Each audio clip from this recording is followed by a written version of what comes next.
So, what rookies could make fantasy impacts over the next 2 or 3, maybe even 4 years? Why did the Tush Push not get banned in the NFL? And how do we feel about NFL players playing flag football at the 2028 Olympics? Well, we're going to try to find the answers to those questions and a lot more as we get you ready for another off-season edition of Fantasy Football Fever, which starts right about now.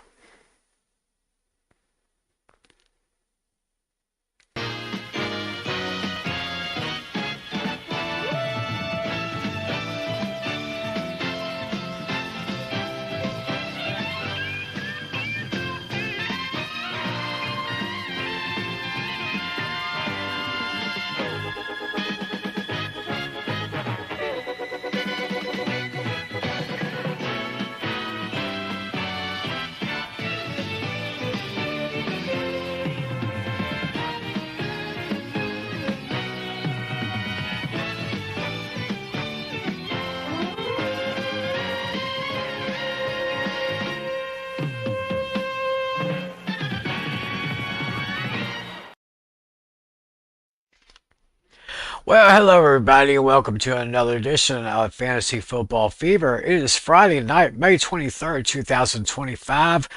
However, wherever and whenever you're watching, thanks for making this part of your week. I, of course, am Timothy McClellan. This man over here, of course, on his train heading back to his homestead, is the one and only John Flynn, the host of the Hooked on Sports podcast. Mr. Flynn, how are you, sir? Hey, Tim, how are you doing tonight? Hey, I'm doing pretty good.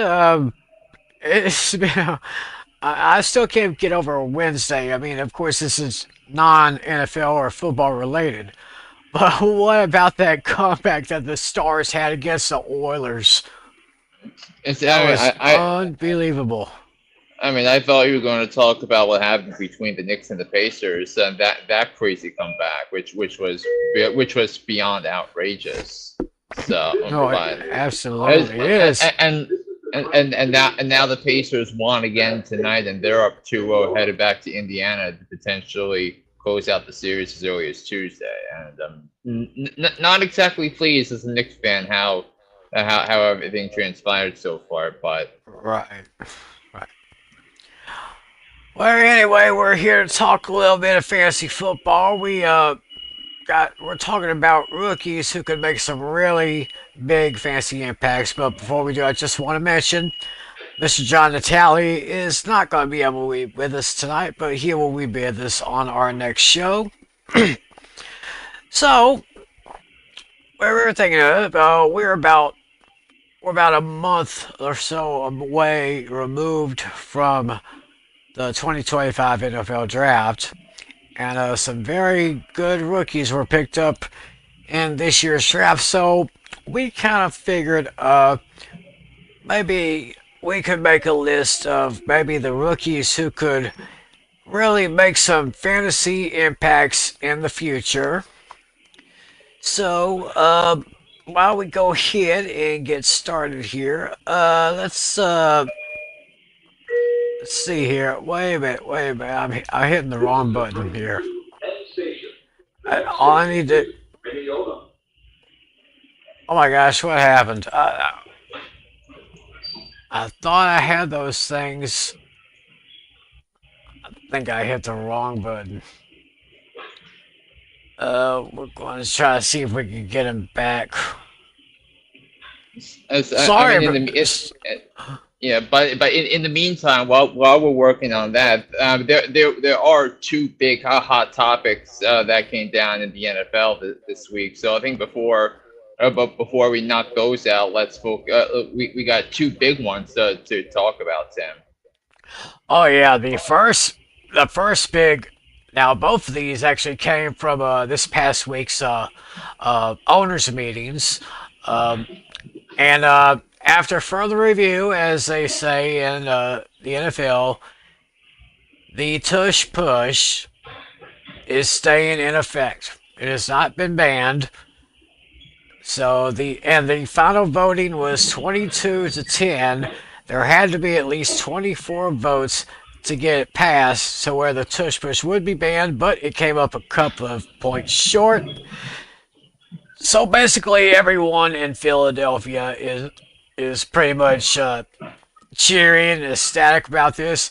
Of course, all the Packer fans are a little bit disappointed. I can see why. But you mentioned in our little meeting before the show, 22 to 10 has some kind of interesting impact. Let everyone know It's, what that meant. I mean, it was only fitting that the final tally was 22-10 because that was the exact same score the Eagles beat the Packers in their wild card game last year, in the first round of the playoffs. And of course, the Packers were the ones that were most vocal against the Tush Push because maybe because they faced them twice this year and they lost both times to them. So I think that's really really kind of fitting. But I was also figuring we'll get to those things in just a second. But I was really fascinated by who voted to keep the Tush Push because I mean, and if you notice that so the pattern was that the teams that voted to keep it were mainly ones who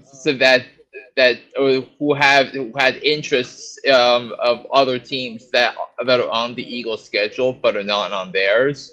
So the AFC East teams, the Patriots, the Jets, and the Dolphins, they all voted to keep it.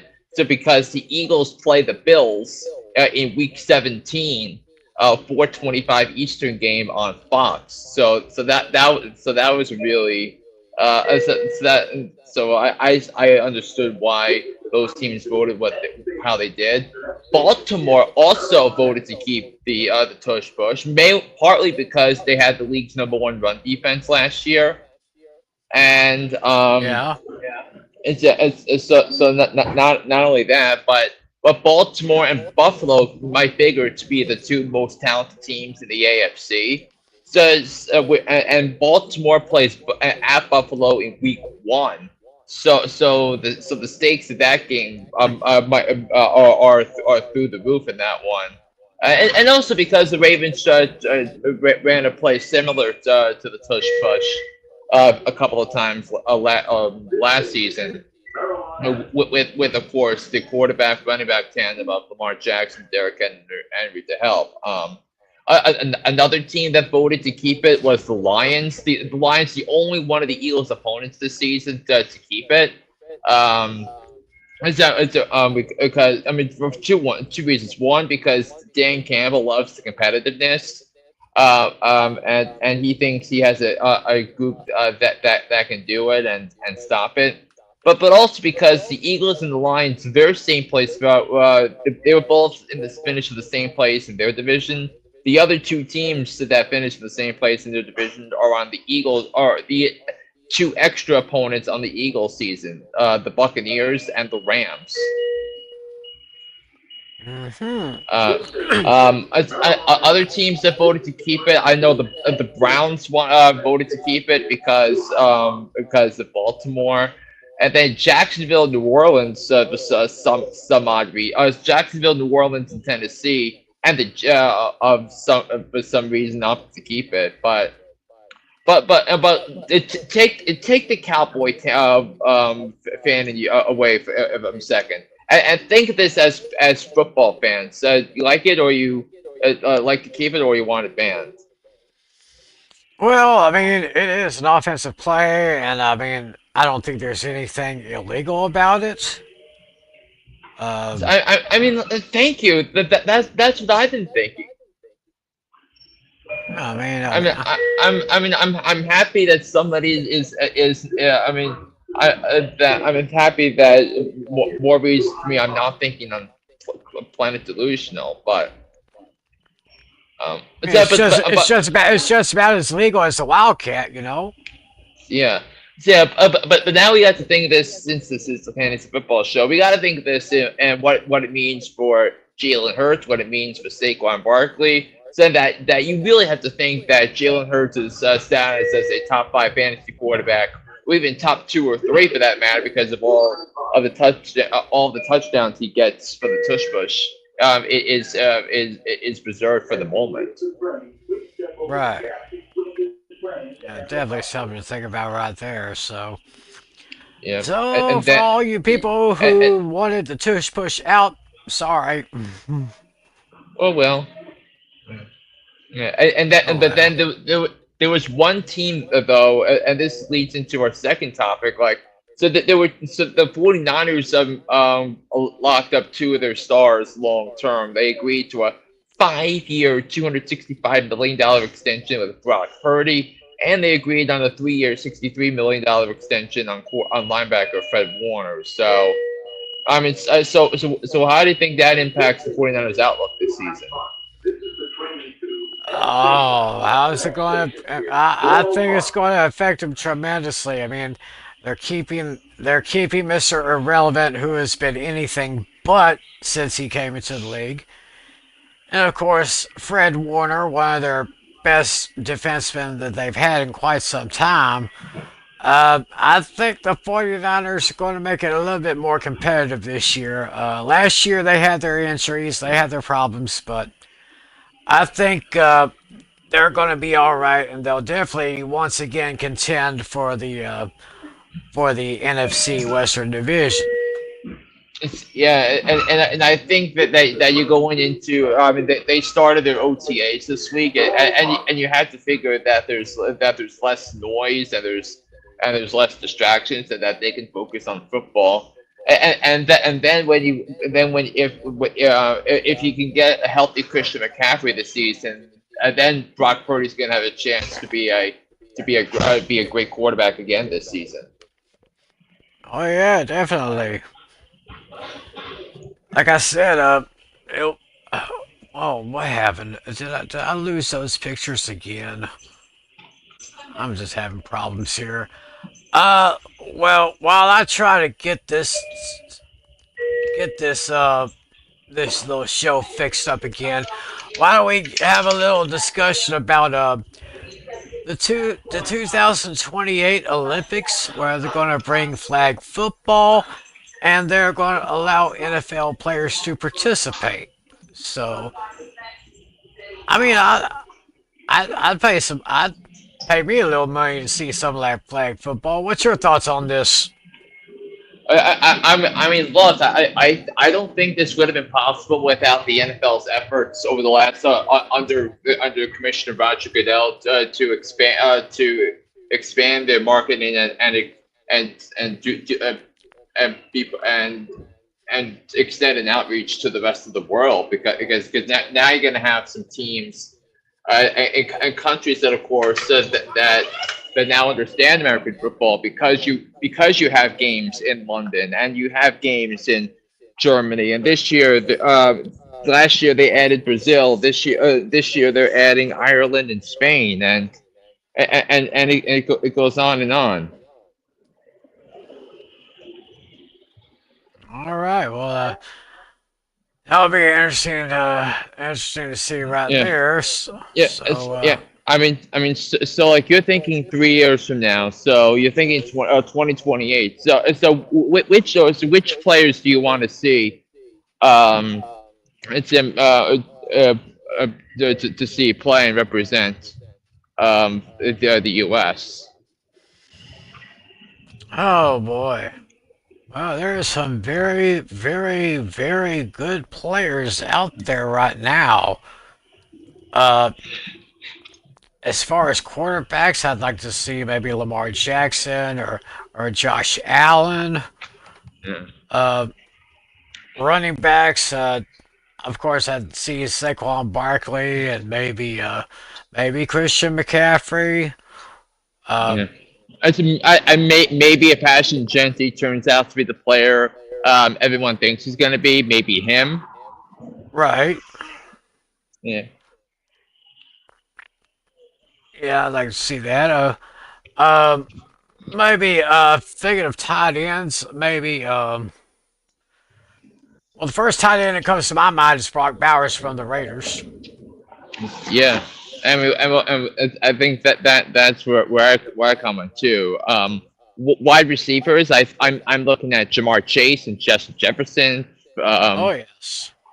I mean, because like I don't know if you saw that there were odds and said I saw prop bets earlier today, and and this is in terms of odds and how likely you're going to have 1,250 yards receiving this year.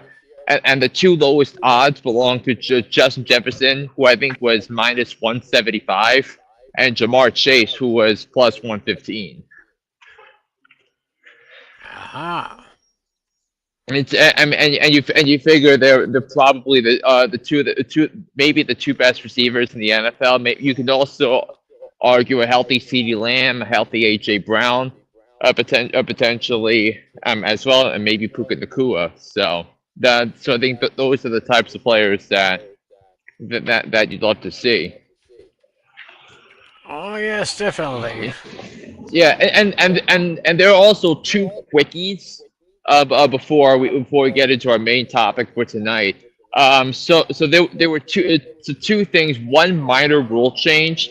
So last year there was a major rule change that with the onset with the kickoff rules because like you had to declare if you wanted to do an onside kick you had to be trailing and you can only do it in the fourth quarter. Well, now this year you can still do the onside kick, but now you can do anytime you want. Yeah, I mean, it seemed like a lot of teams really didn't like that rule that they had for this last year, so I guess they decided to I guess revert it back to what it was. Yeah.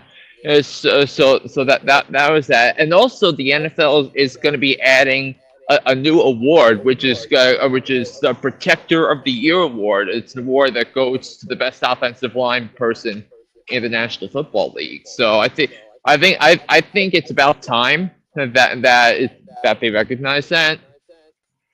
Oh yes, I mean I agree with that. Um, Yeah, nice little thing here.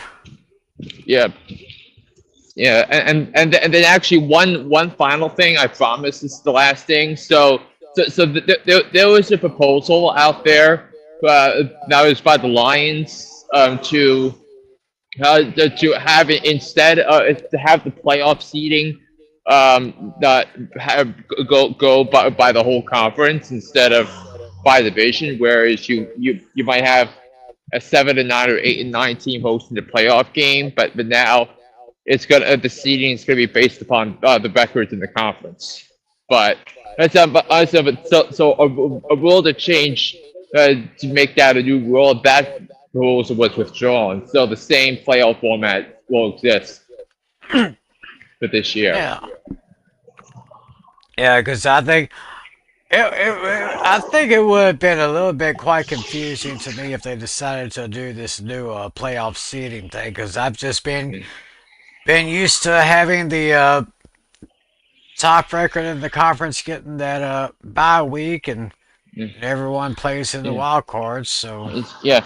Yeah, and the thing was that the Minnesota Vikings were 14-3 last year. That they lose that last game to the Lions, and then they got dropped all the way down to fifth. So then if this new proposal was enacted, then Minnesota would have had a home playoff game. But I disagree with that because I think division rivalries matter, and it wouldn't matter that much if it was if that new thing took place. yeah, because I mean, we love rivalries, but we do love division rivalries. That's just what we really crave in this league, or basically any league for that matter. Yeah, I mean, especially in baseball and football, the division rivalries are so cherished. Oh yes, absolutely. We want to keep those intact. So very interesting things that came out of from this week, and of course with the owners meetings that came earlier this week. So, I guess with that being said, we could go into the little meat portion of tonight's show where we are putting together a list of some rookies that were drafted this year or drafted as undrafted free agents who could make some fantasy impacts. As it says down here on the ticker, the rookies that are best set up for success in fantasy. That's basically the way we're going to put it right there. Uh, each of us made a little list here, so I guess we're going to have to do this hard way. So right now we're going to put up Flynn's list right here, and looks pretty good, Alrighty. Flynn. So go ahead. I mean, so first, so I'll go from first to bottom. So Ashton Genty, who was taken by the Raiders with their first round pick out of Boise State, and Ashton Genty was unreal in college. I think he um it's an unbelievable season, and he led all of FBS football in rushing yards and rushing attempts. So it basically tells you that he can handle a pretty good workload here.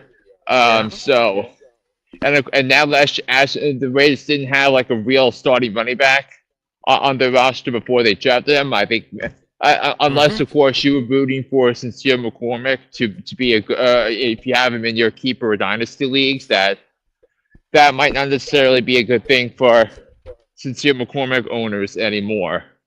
I saw a very interesting piece of information on the web within the last week about Jackson Dart. Now, so there's this guy in there that made a new analytics measure called Star Predictor Score, and what that is, it takes a combination of a lot of different metrics in college and in terms and combine stats and feel and eye tests, and they match them to the team fits and how he might develop to be a star.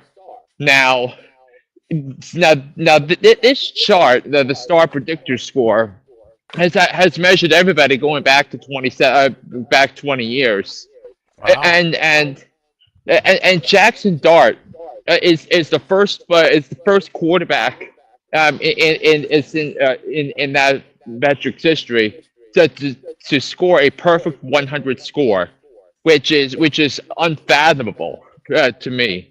It's because you look at what he did in college. He led the SEC in completion percentage, passing yards, yards per attempt.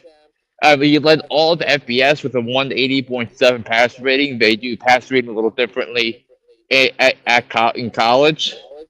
And the other quarterbacks prospects that have ranked it that high include Lamar Jackson, Jalen Hurts, Ben Roethlisberger, Patrick Mahomes, Deshaun Watson, Kyler Murray, and Josh Allen, and all of them scored in the 90s, and Jackson Dart scored ahead of all of them. Wow. That is amazing.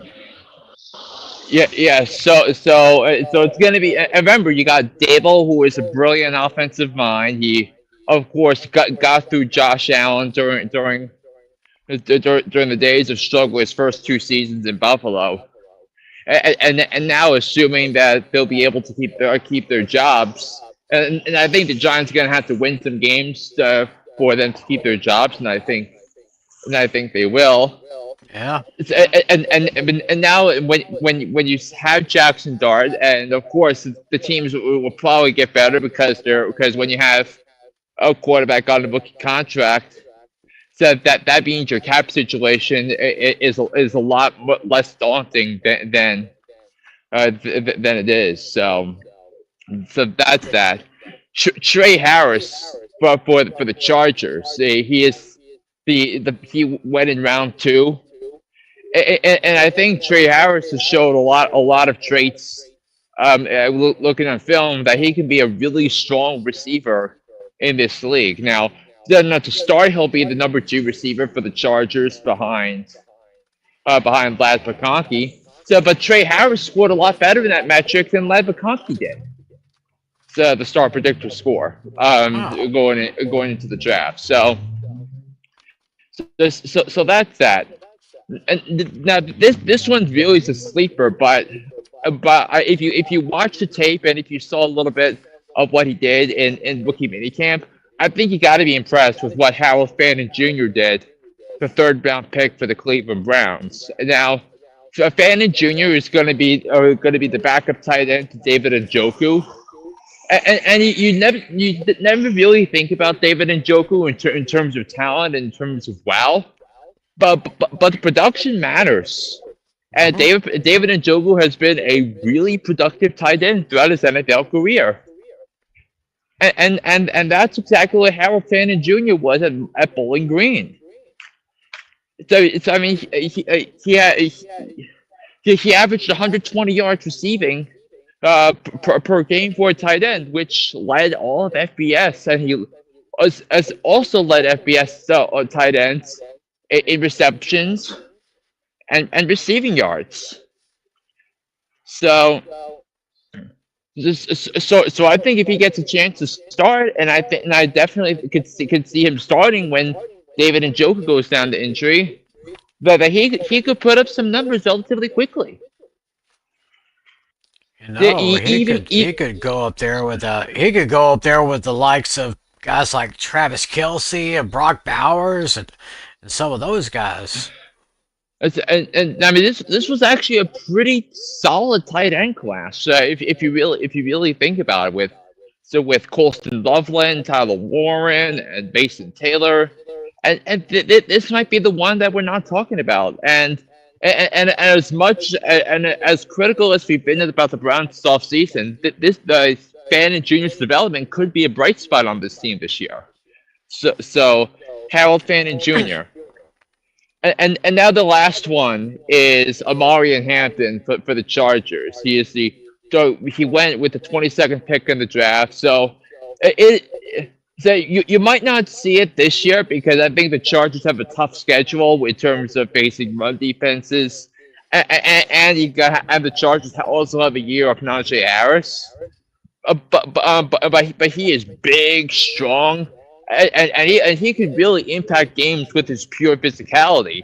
And that's what Jim Harbaugh, Joe Hortiz draft pick looks like. Because the identity of all the Harbaugh teams, whether he was with at Stanford, whether he was with the 49ers or that national championship team in Michigan last year, so that the identity of a Jim Harbaugh team is that you're going to out bully someone, you're going to go strength to strength, and you're going to find a way to win the games on the ground. And I think Amari Hampton is in a great spot and he's someone that you should probably pick up if you're in a keep league or if you're in a dynasty league, because I think this guy is going to be a star running back in this league. Let me see that again. 281 attempts, 1,660 yards, 5.9 yards per catch, 17 total touchdowns, led ACC in attempts and yards each of the last 2 years. Yeah, with numbers like that, I could see him making a big stride in the next couple of years. Yeah, and 15 rushing touchdowns last year, and 15 rushing touchdowns the year before, and that led the ACC in 2023. Yeah. Very, very interesting list right there from Mr. Flynn. But now let's go to my list that I made here. Let's go ahead and pop that up. Get a little with a little commentary from Mr. Flynn here. Our first pick, of course, was I guess pretty much an obvious one, Cam Ward out of Miami. 4,313 yards and led the ACC with 39 touchdowns, 9.5 yards attempt. Yeah, he's pretty much locked in at the QB1 position. Um, I say he'll work really well with Calvin Ridley and the recently added Tyler Lockett, and of course with their young tight end Aquanquo. So, so he could, I say he could really work well with Tennessee. Now, will Tennessee contend for the AFC South? Maybe. I mean, I don't want to make this a clear cut choice right here. I mean, Houston is still the team to beat in the AFC South, but with that move that Tennessee made with their first pick and getting Cam Ward, they could be a team to watch out for in that particular division.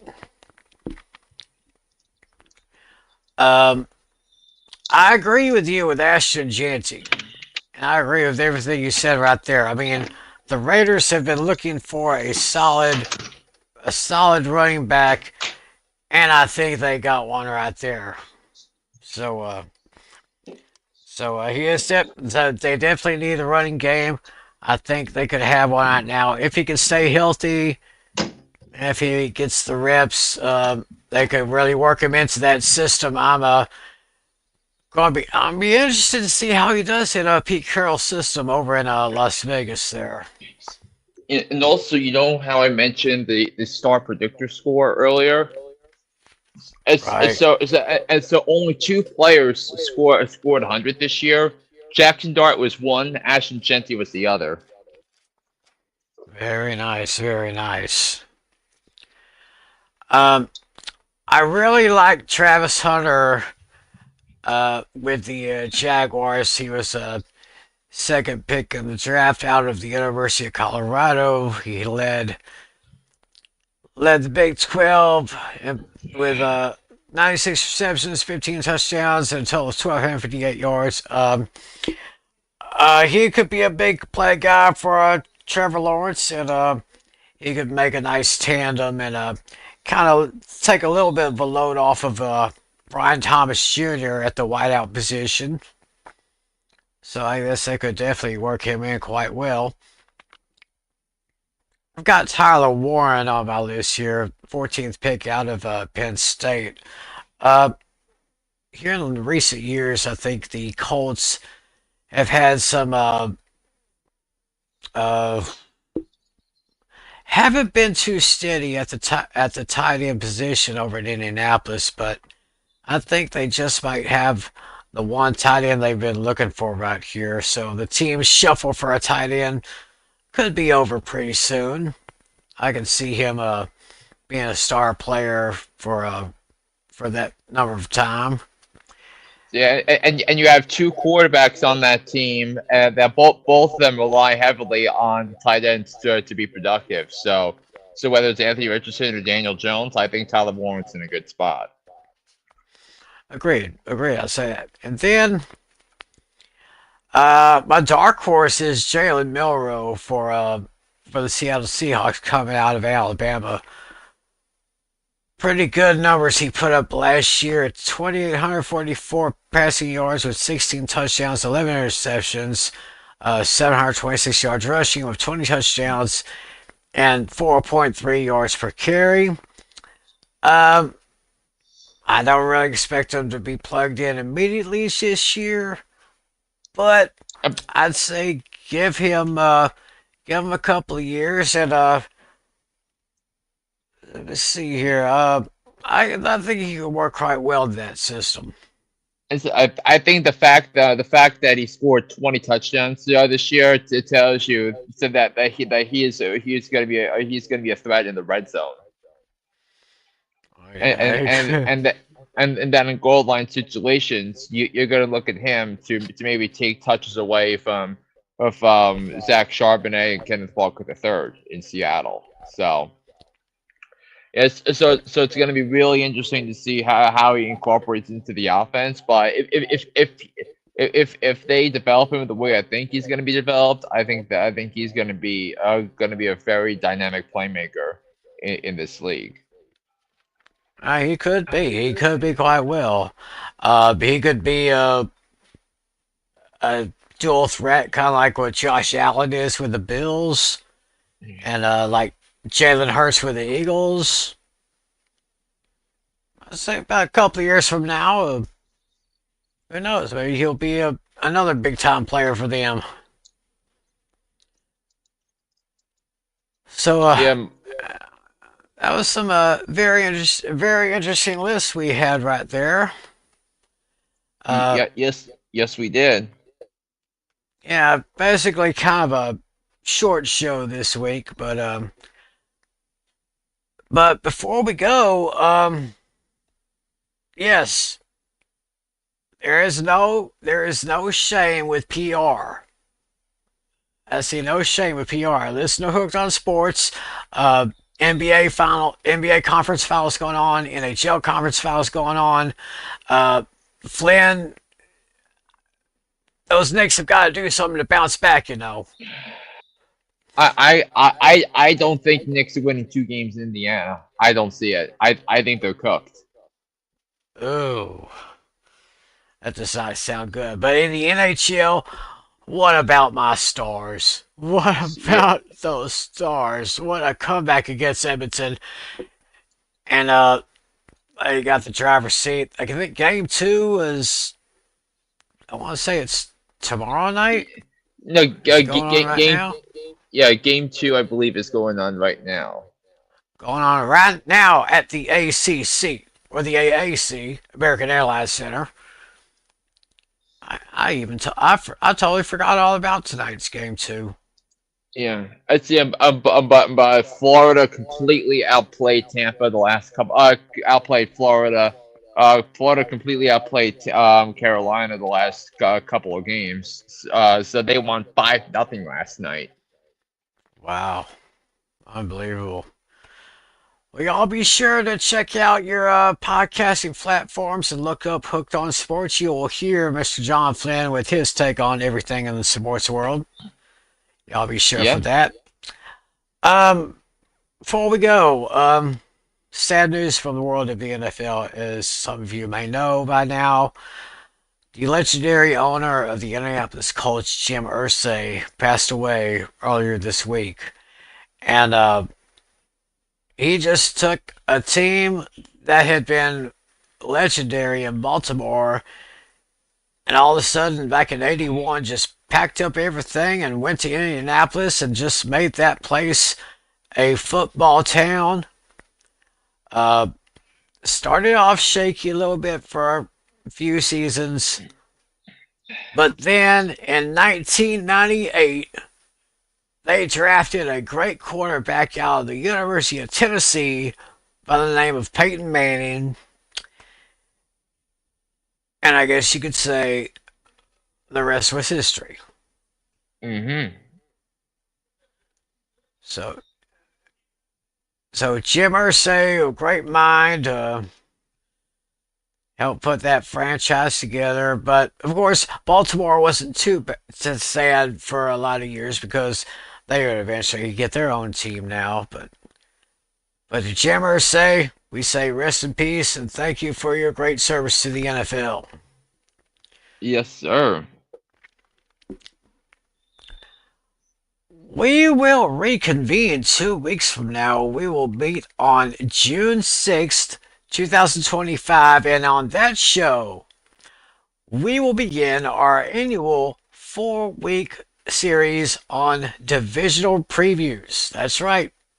We'll go through the divisional previews, and we will start with the North divisions. We'll start with the AFC North and the NFC North. So that's going to be something to look forward to as we take a look at each division in the NFL, how we think they're going to finish in the season, who could make the playoffs, who could not, who maybe not. So y'all be sure and tune in for that. And I'm sure that Mr. John Natale, our league commissioner, will be back with us 2 weeks from now. So Mr. Flynn, any final thoughts? This was a very quick episode, and we wanted to do a quick episode so you can so if you're what if you're listening or watching back, you can make sure you have a it doesn't impede on your holiday. Oh, yes, that's right. This is Memorial Day weekend coming up. So, however you celebrate, stay safe. Don't drink and drive because we want all of y'all to join us again on our show for 2 weeks from now. So, Mr. Natali will be back next time. Flynn will be back next time. And I'll be with you guys next time. So, we'll do our divisional previews starting 2 weeks from tonight. So, for Mr. Natali, for Mr. Flynn, my name is Tim McClellan. Thanks for joining us, everyone. Have a great weekend. Enjoy the rest of the week. Happy Memorial Day weekend. God bless you all. And as always, be a good sport. See ya.